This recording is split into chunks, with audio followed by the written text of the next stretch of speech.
जेवण नाही दिलं सर आम्हाला तुम्हाला चला म्हटलं आपल्याकडे सकाळी म्हटलं चला म्हटलं तुम्हाला व्हिडिओ काय भाजी पोळ्या करा म्हटलं तुम्ही नाही तुम्ही ऑटो करून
आपल्यासाठी महत्त्वाचं आहे. कारण जर आपल्याला संविधान नसेल तर आपला देश काय होईल, काय स्वतंत्र हिंद होईल. म्हणजे स्वातंत्र्याचा उपयोग भोगता येणार आहे का मग आपल्याला?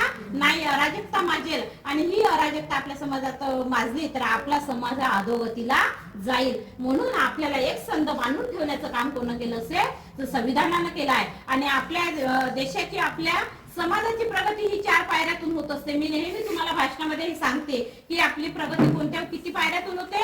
4 पायऱ्यातून होते. एक म्हणजे शिक्षित, दुसरी म्हणजे सुशिक्षित, तिसरी म्हणजे सुसंस्कृत आणि चौथी म्हणजे सृजनशील. आणि डॉक्टर बाबासाहेब आंबेडकरांनी त्यांच्या कार्यातून, त्यांच्या विचारातून आपल्याला एकच सांगितलेलं आहे की आपल्याला सृजनशील समाज निर्माण करायचा असेल तर फक्त आपल्याला शिक्षित होऊन चालणार आहे का? नाही. शिक्षित होणे म्हणजे काय? तर मला लिहिता वाचता आलं पाहिजे फक्त, आणि मी समाजात वावरताना मला बोलता आलं पाहिजे, मला 4 शब्द समजले पाहिजे, आणि मी कोणत्या तरी वर्गापर्यंत पोहोचली पाहिजे, बस एवढं शिक्षित. पण सुसंस्कृत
मतदान करा, लोकशाही बळकट करा. बऱ्याच लोकांचा निर्णय कसा होतो माहितीये का? माझे हे 2 मित्र तिथं चालले म्हणून मी चाललो. ते असं होतं.